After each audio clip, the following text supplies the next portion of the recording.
relativity. The Angelo Buono process lasted 2 years in Los Angeles. And yet there are still some lawyers who say, look, he's a nice character, as a matter of fact. There was some witness who said, also a criminal, who said, well, he's a nice guy. I asked him one day to burn a house of my enemy, and he wouldn't do it. He's a nice fellow. Erosion. A slow substitution of basic moral principles, whereby a criminal is not a criminal, actually. He's a defendant. Even if his guilt is proven, there is still a doubt. To kill or not to kill, to be or not to be. Thou shalt not kill, yes. But this line may not necessarily be applicable to a murderer. Thou shalt not murder. That should be the presumption, not that thou shalt not kill. Okay, labor relations. At this stage, within 15 to 20 years, we destroy the traditionally established links of bargaining between employer and employee. The classical Marxist-Leninist theory of natural exchange of goods. A person A has 5 sacks of grain and person B has 5 pairs of shoes. And the natural exchange without money is when they bargain between each other.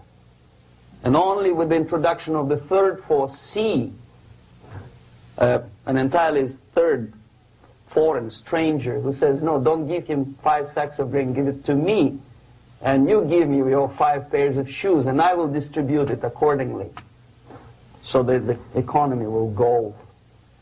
This is the death of natural exchange, death of natural bargaining. Well, trade unions were established 100 years ago. The objective was to improve working conditions and to protect the rights of workers from those employers who were abusing their right because they had more money. Objectively, at that time, initially, the trade union movement did work. What we see now is that the bargaining process is no longer resulting in the compromise, which is leading objectively to betterment of working conditions and increase of salary. What we see is that after each prolonged strike, the workers lose. Even if they have 10% increase of their salaries, they cannot catch up due to inflation and due to missed time. More than that, millions of people suffer from that strike because economy now is interdependent. It's intertwined like one body. If previously steel workers, say 100 years ago, could strike and nobody would suffer, now it's impossible anymore. If a garbage collector strikes today, the rest of the multi-million city is stinking. I mean, there's no more service. In Quebec, for example, we had the electricians who were on strike in the middle of winter. You can freeze your bottom, and they still were on strike. Did they catch up with the salary? No, they lost. Who benefited? The leaders of trade unions. What is the motivation for strike? Improving of a workers' condition? No, obviously it's not. Then what is it? Ideology. To prove to these capitalists. And the obedient horde of workers, like sheep, follow these people. And they cannot disobey. Why? Because if they do, you know what happens to them. Pickets, murders, shooting truck drivers by picketers. In Montreal, for example, I saw with my own eyes when I was correspondent of CBC, International, Canadian Broadcasting Corporation, when the workers of aircraft factory destroyed computers and the equipment in the factory. And the administration employed strike breakers. Their cars were turned upside down and burned. Their houses were burned. Their kids were intimidated. And some victims were there. Of that you can be sure. Why? To improve conditions of workers? No.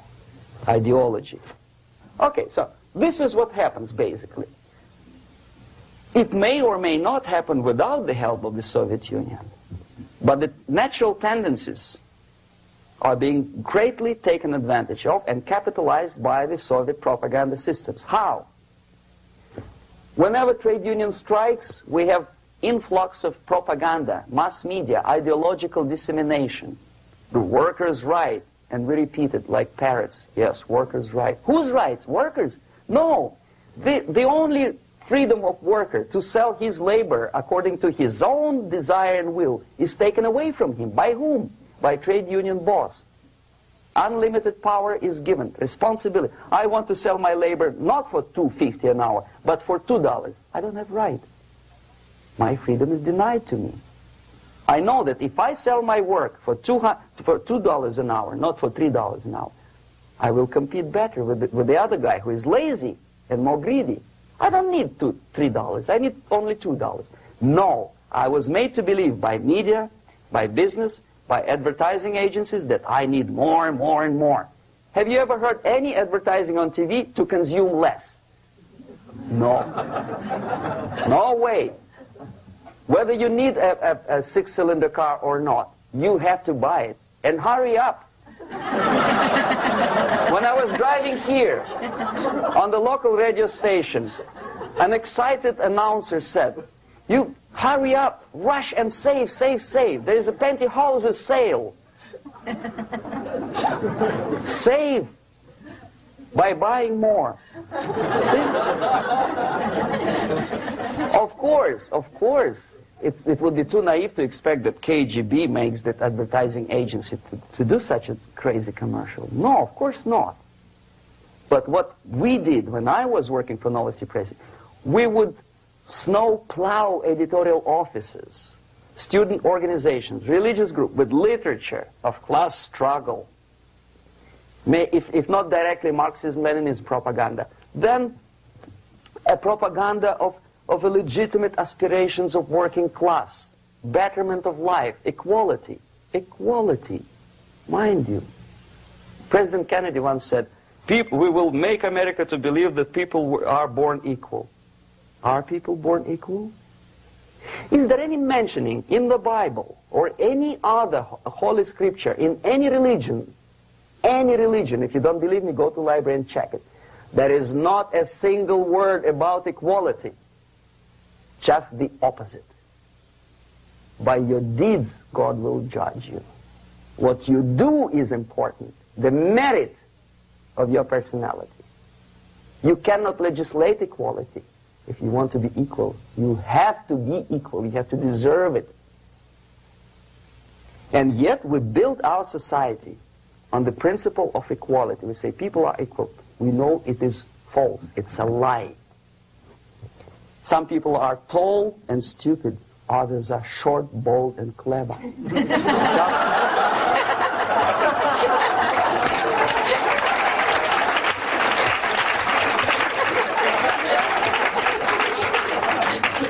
If we